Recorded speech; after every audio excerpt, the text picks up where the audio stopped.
And welcome to another edition of the Nerdy Agent Podcast. I'm your host, Luke Pedersen, with my brothers and fellow nerds, and me and Josh's sworn enemy this afternoon for the Bags Tournament, AJ Adam Jesse Pedersen. What is this a thing we do now? We move the mics? I'm just, usually like if you're There's gonna be so much Theo feedback. Von does this a lot. A lot of He moves his movement. mic a lot. You know what you need instead is one of these. Yeah, a fidget widget. This is our sponsor, straight out of China from Amazon. Daphne's fidgeters. The fidgets. Oh, what's funny is I also have those at my house. Mine are. I don't have a small one though. I have to get a. You got to just resize them yourself. This is my favorite configuration. Small rectangle. We're gonna start today by talking about our favorite paint colors because I have the best favorite paint color of the group. It's not even close. But you guys have to start. It wasn't white duck. No, Luke's favorite paint color is not actually the color. So my house is painted Eider white. It's a decent color. It's a good color, Your but house is blue. it's not white. It's like a grayish. Man, it's not Josh blue. took My house idea. my house is not blue. Gray. It's like a not gray. white. It's not white. No, but it's under the white family. I feel like there are a lot of colors that are under the family. Like they say they're white and then they're not. Funny story. When we were doing our basement in St. Louis Park, we were doing all the trim and it was all pre-primed. And then I was going to go hand paint all of it.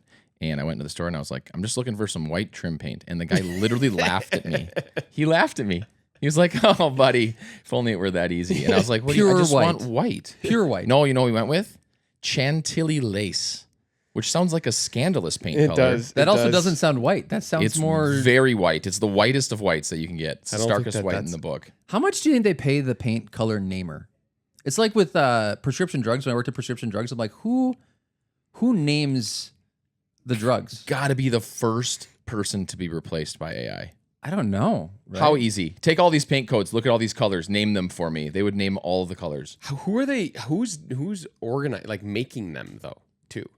You're like, I'm gonna put 0.5% gray in this white. And then the color comes on. and They're like, now it's a new white. I've told. Do you guys ever have like weird thoughts like that though? Like imagine the meeting that someone's like, we got a meeting today. What we're gonna do? It's like we're naming that paint color, and you can imagine people we're sitting around going the room through the being like, whites today. What do you think about Chantilly cream? And I was like, no, it's more white than that. What about lace? It's gonna be the best color for the next 6 years. Alabaster gray. Alabaster gray is a color? Alabaster white. Alabaster's Just a white. alabaster. Is it just alabaster? It's just Straight up alabaster, alabaster. man. Don't What's add your a color favorite? to What's it. your favorite color? I like our house, which is white duck. It's a great color. It's a great color. It's not snowbound. Snowbound's pretty stark now, and the tans are coming back in. So alabaster and white duck. White are my duck's a great colors. one. My current favorite, but Josh kind of stole my thunder on this. We painted our lower cabinets gentleman's gray, not to be confused with what it actually is, which is navy blue. It is not gray. Doesn't look gray. in the slightest. Gentlemen are bad at color. We do need to preface this. Gentleman's though. gray. It's colorblind. I'm the gray. only- We are all a little bit colorblind, No, but you are besides- Caitlin very agrees. much colorblind. Caitlin agrees. Besides It's navy me. blue. You're not colorblind? Not at all. Well, that my fourth, kids are. that fourth Are grade they? test is the worst. Yep, my kids are. Find this number. You're like, there's no number there. What is this trick? They brought me to the library without even explaining anything, and they opened up a book. And they went, "What do you see?" And I said, "There isn't anything in there." There are It's just dots. a bunch of You're dots on a lying to page. me. Tricking. That's all right, school is. Good intro. Well, we gotta talk about real estate at some point here. I wanted to start it out with the story I have from this weekend on my Plymouth buy side offer that I submitted. I went 0 for 3 this weekend. Bummer. Luke is surprised guest appearance today because he hasn't stopped working for the last 3,042 hours. We lost a lot of times this weekend, but my favorite one, if anybody was just curious where the Twin Cities market is at this right now, house listed at $655 in Plymouth Wayzata Schools. Fantastic house. It had they turned the 3-season porch into a 4-season. So like room maybe with a it was kitchen. worth more than 655. Should have been listed at 700, but still sold for 750s. And I thought maybe, I don't know if it was worth 725, but it was kind of around there. And it had, I think, probably 10 to 15 offers. It was crazy. Which is wild because we were, as we 100K were over list price. as we were researching for the podcast, nationally that is a very different story than what we're seeing here. So we like to record this podcast obviously with the lens that most of our viewership listenership is local here in Minnesota. I thought we had a following in Australia. we last do time I have checked. folks outside of Minnesota, so it's an interesting Bots. kind of people that love our stuff down under. it is interesting that every market is very different right now. Our market, I think the research has been the Midwest, kind of the South, has been a little more insulated from some of the housing price pressure that's happening nationally. But nationally, prices have been flat to down now for quite a while. We haven't really seen that the same You way. said 30 straight weeks. 30 straight weeks, yeah. Prices have decreased. Or stayed steady. Yep, for 30 consecutive weeks. So, I mean, we'll talk a little bit later about why and what and kind of like how the general market is more broadly from an economic standpoint. But locally in Minnesota, we have actually still continued to see, I tell people it's more neutral than it was during the COVID years, but it's definitely still a seller-oriented market. We've talked about this before. Like the housing market appreciation is not like the stock market because it's not constantly being traded. Yep. And so, and the stock market is very much just one total number. What is the value right now? Whereas housing, it is largely dependent on which houses are actually selling. Yeah. And so whether that's the more expensive ones or the less expensive ones or townhomes versus single families, like the mix of homes going onto the market matters a lot when you look at these numbers. I actually looked at a listing yesterday and I was trying to figure out, it's got one bathroom in South Minneapolis, and in the neighborhood it's in, it's going to break the record for the highest sale price for a one bathroom house. Oh no, I'm gonna tour that house too. Yeah, and so, but what's interesting is the two bathrooms that are similar to it, just have another bathroom, are selling for like $100,000 more than this house. And so I threw out the idea of, what if we just roughed in a bathroom and added a toilet, and then we called it a quarter bath? Oh, is it a listing that you're gonna have? Yeah. Oh, yeah. okay. Because I'm showing a house on Friday that is right there, and it's a one bathroom, and not many around it have a one bathroom, and the price is super low. I think that there's not as much of a market for it, but it's just really interesting to kind of see how the statistics play out too, because I ran those numbers with what's the appreciation of the neighborhood since you bought it, but then also what's the appreciation on the price per square foot, which is a stat that I hate using most of the time.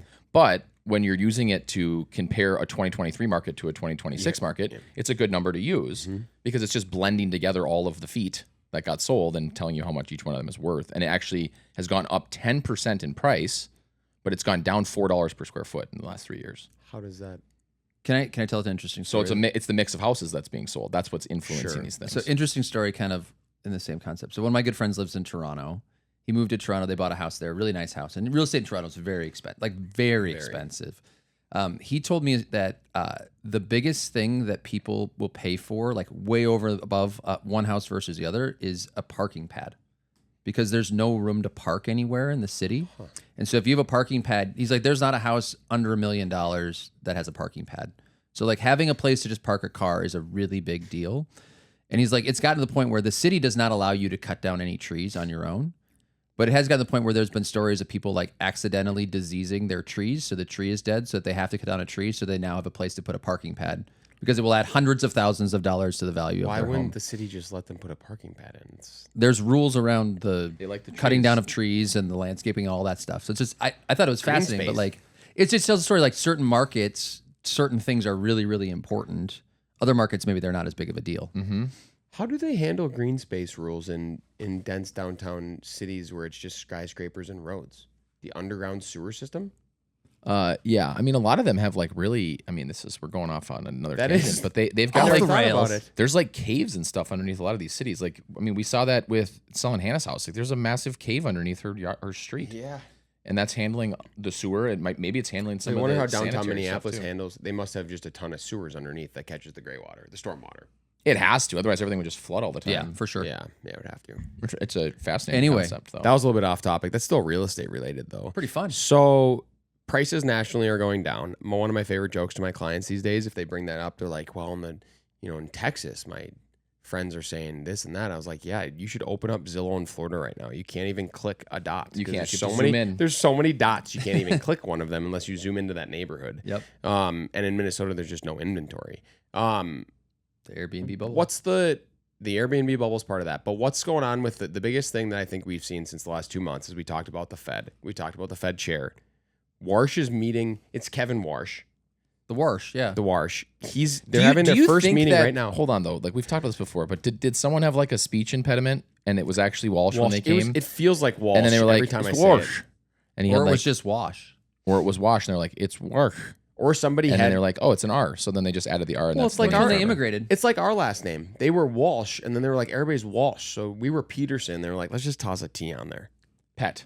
We're gonna Just make toss it a pet. T on there. Yeah. Because we don't want to be all the same. we're gonna torture school kids with this last name for years. But Their he's name will having- never be spelled right, and somebody's always gonna think they're related to a Peterson. But let's They're do not. that. But they're having their first meeting today and tomorrow, I think. And then they'll come out. We almost should have done this on Thursday because we would have known what they were going to say. But a lot of the consensus is that they're not going to do anything. Correct. Even though we thought, I mean, for the last 6 months, it's always been he's going to come in and just start slashing. Well, we also didn't think that we were going to start a war, so that impacted Good things. segue. War. War. And the war. War. What's going on? So what's going on with that, though? We don't know. We've had a deal in theory, and then not. At least like 8 or 9 times. It's kind of like when kids say they're going to do something and then they delay doing the thing, and then you're really not sure each time they say they're going to do it and then they don't do it if they're actually ever going to do it. Do you know what I'm saying? We're not there yet. Yeah. If you don't like- let me clean, if you make me clean my room, I'm going to run away. And you're like, the odds of that aren't great, but I don't think you're going to run away. maybe I'll let it slide this time. Then the next time they do it, I'm going to clean it. And they don't. But we are getting closer to some sort of It a sounds like it. I mean, so the market went up yesterday. The stock market was really positive. The bond market went back down, which was nice. So all those things are positive towards where rates would be going. The reason why is because there was an announcement that there was the framework of a deal established between the U.S. and Iran that then gives them a period of time to finalize an actual deal.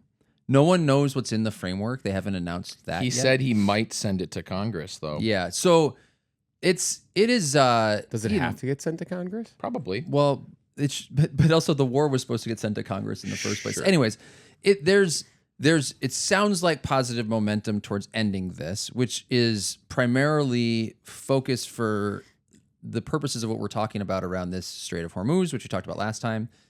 If the strait is opened, that will then boost oil production and the oil transport abilities. Sounds like there's a bunch of mines that they have to figure out how to get out of the ocean first. But if oil starts moving, then costs of oil should go down. Prices at the pump will go down. Inflation, which was just reported last week with the CPI, was quite high. It was about where we expected, but very high compared to historical levels, driven by oil and gas prices, energy prices.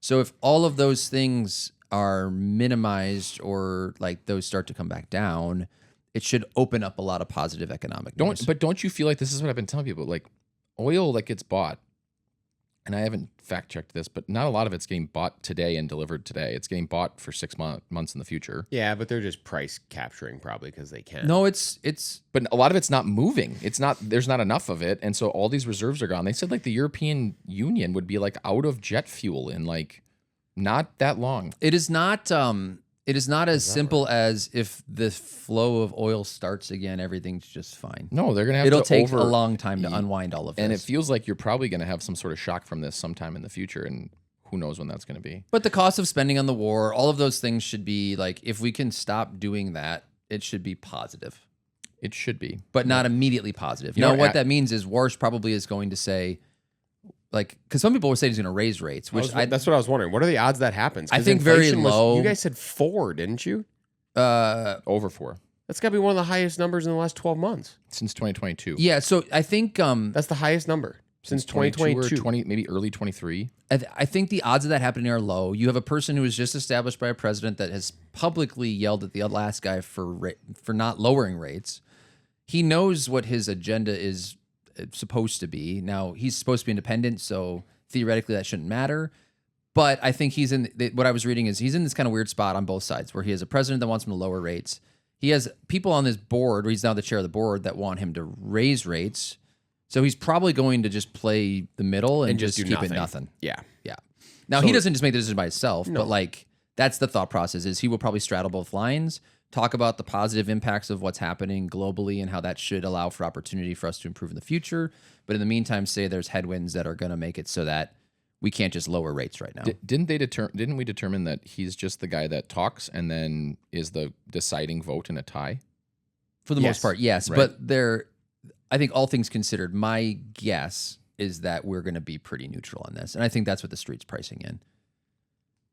I think that probably makes sense with how, if I'm just thinking about it from an outside perspective on how volatile the world is right now, it'd be kind of nice to just punt this. That's what till Powell's next time. been kind of doing too. He's been punting for 12 just months. flowing it as neutral as possible on everything until something really forces his hand. Yeah.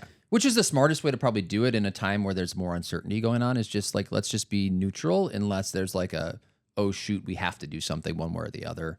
So I anticipate that to be the message this time. And then depending on what happens in the next few months, maybe we'll start to see different messaging. But what if they raised them? What do you think would happen? I don't know. What do you think would happen? Stock market would go down real fast. Well, I mean, the stock market's going to go down real fast at some point here anyways. I mean, we've been saying that for a long time. But yes, It's unhinged. if they raised rates, it would immediately go down. Did you guys see that SpaceX is now the fourth highest valued company on the stock exchange? Yes. Terrifying. Musk is now Past Microsoft. Do you want a fun fact? Trillionaire. Is he? He made more money yesterday when SpaceX went up 20% than Warren Buffett made in his entire lifetime Insane. in one day. That's Insane. like, yeah, nutty. He's a trillionaire, right? Yeah. $1 trillion. Just think about that. Think It's about fake. It next doesn't mean time. Next anything. time you go out to have dinner for $150, you're like, man, that felt What's like the a lot. what's the percentage of $1 trillion on $100? How much? What percentage of it? So minuscule that it's not even worth. How many zeros? Yeah. It's got to be at least 5 zeros before the one. Percent? It's Yeah. like so small. That's really funny. Yeah,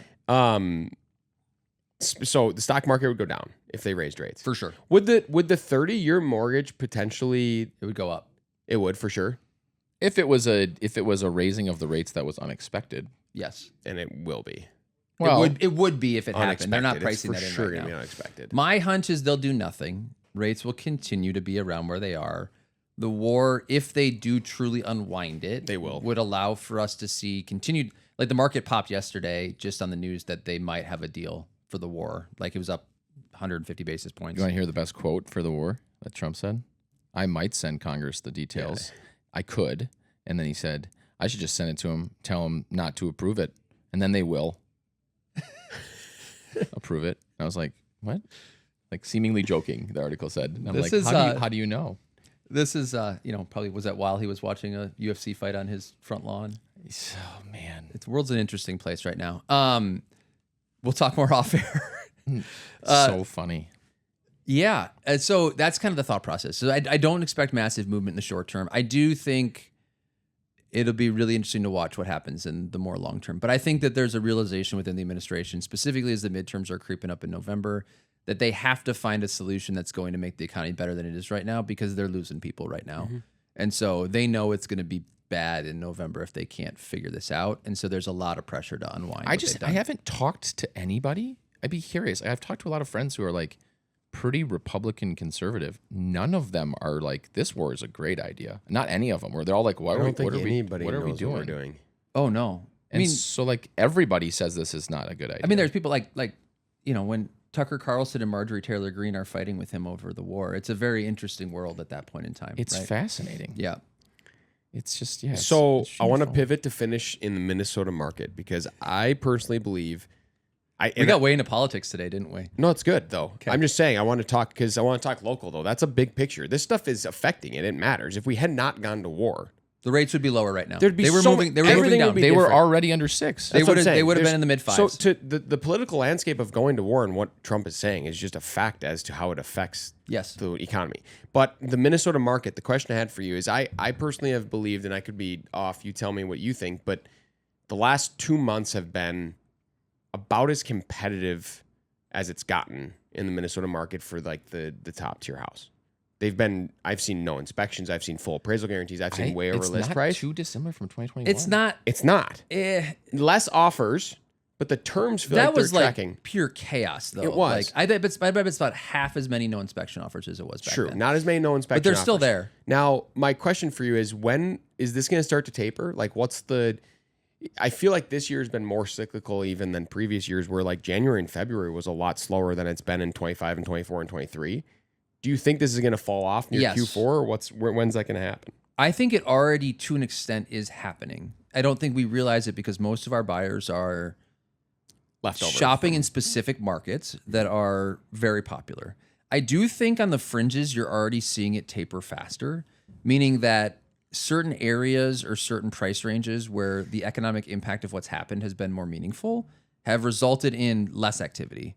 So, for example, I'm selling a house that we bought in multiples in an area where it's like just a little bit lower income. And when we bought it, there were a lot of people shopping. This was during COVID when rates were 3%. Now, when we're selling it, the activity has been really slow. Because I think a lot of the people that were shopping in that 3% world were looking at mortgage payments, were saying, I can afford this. Yeah. Now at 6.5, you get kind of priced out. So I think there's already been some of that. I just think in the markets where a lot of people that are doing well want to live, it continues to be really competitive. And so it has already kind of shifted a little bit. And so I do expect that depending upon what happens economically with like the stock market specifically, that will impact a lot of how this flows through. But I think the people that are doing well have been invested in the stock market, have made a lot of money in the stock market, and so therefore are able to continue to reinvest in housing. Yeah. Whereas if the stock market goes down 25%, I think that population starts to come backwards, and then the market will slow. And where do you think? Let's say it doesn't make a 25% turn this year. I know we think it's probably going to. I don't know. If it doesn't, like, where is it? Is it August and it's gonna like be a fall off a cliff kind of situation, or is it gonna be similar to every other year? Yeah, I have a feeling that the second September, October, November, December, I think it's going to be one of the slower Q4s that we're going to see in the last 5 years. Because I really think Minnesota is becoming so cyclical from not only from what buyers like are shopping, but I think people are starting to understand that there's no reason to sell a house any other time than Q2. They're bunching them all into one. They're just bunching them all in the Q2, and all the agents are saying it, and all the sellers are agreeing, and it's happening. It has felt like it. We should look at the stats more so on like new listings. I mean, we see that graph every year. It goes like this, right? But like the new listings and pending sales were way down from last year in January and February, and in March, April, May, and June they've been way up from last year. And so I'm wondering if they're gonna be way down. So the market has hockey sticked more than it normally does. But like we should look historically at like how much it like the pendulum swing from bottom to top every single year, like year over year, would be really interesting to see. Tip to trough. Like but I do think new listings and the highest. And I think our entire team probably is feeling this right now, where like every agent is like, I am exhausted because we are running so hard, so fast. Well, it's just really hard because people are outbidding you. It'd be kind of nice though that if our job just becomes like you work really hard for 5 months a year and then you get 7 months off. So I told AJ I thought it might become like CPAs. Feels like it almost. Yeah. I'm very curious to see week after July 4th what things start looking like. Yeah. That's been my very curious this year compared to other years. I still think summer is going to probably be hot. It's taking buyers longer to get into homes too. So like they're going to be left over. That's going to be the thing. But how many leftovers? But how many listings will there be? That's tough. Well, I think even more now than ever, people are holding out on listing, not just because their rate's good, because there's so much uncertainty. Mm-hmm. Yep. That's true too. Yep. Where they're like, I have enough to deal with potentially getting my job disrupted by AI and a war going on in my country and that like maybe I just don't do this right now. It's probably happening. Have either of you guys used Claude yet? Oh yeah. I have not. I heard it's sweet. You have? Claude? Oh yeah. Tell me. I'm trying to get into Claude Code, but I haven't gotten quite that far. I have an offline Claude story to tell you guys after this. I have a friend. I have friends who are building entire systems and stuff just with Claude and Claude Code and. But what's the like Claude? Tell us about Claude. Well, how's it different than ChatGPT? It's a different model. It's the same. But it concept. does the same thing. Same concept. Well, yes, and there's Claude Cowork, which is like your virtual assistant kind of thing. There's Claude Code, which is like a Replit type thing. There's it does design, applications and process and stuff more than the other ones. The other ones are just search engines, basically. Sure, they're just Well, they all get like Replit runs on Claude. It does. Yeah, so it's the primary model it uses is. It uses OpenAI a lot too, though. Its primary model is, I think, Sonos, which is a Claude just model. as easy? Is it just as easy to use as ChatGPT, Claude? Yes, but they've actually throttled down usage levels, so you can't ask as many questions because they have so much usage and they've not bought enough compute to keep up with all the usage they've gotten. So you can't have unlimited questions of Claude. This is a great time to bring up our actual sponsor for the podcast. This podcast is sponsored by Lineup Lab. Are you a youth coach struggling to make your defensive alignments for your games? Lineup Lab will use AI to properly place your players into positions and make it equitable and fair for all. Loved by parents, more loved by coaches. That's Lineup Lab is actually such a great name. It is a great name. It's a good product It's too. a real application, everybody. It's not a joke. Built in Replit via Claude Sonos. It's By Andy made AJ. it. It's pretty sick. And copyrighted by Elon Musk. Sorry, dude. Yeah. Sorry. Global overlord. And they took it. That's all we have this week on the Nerdy Agent Podcast. And as always, remember, be better. Bye-bye now.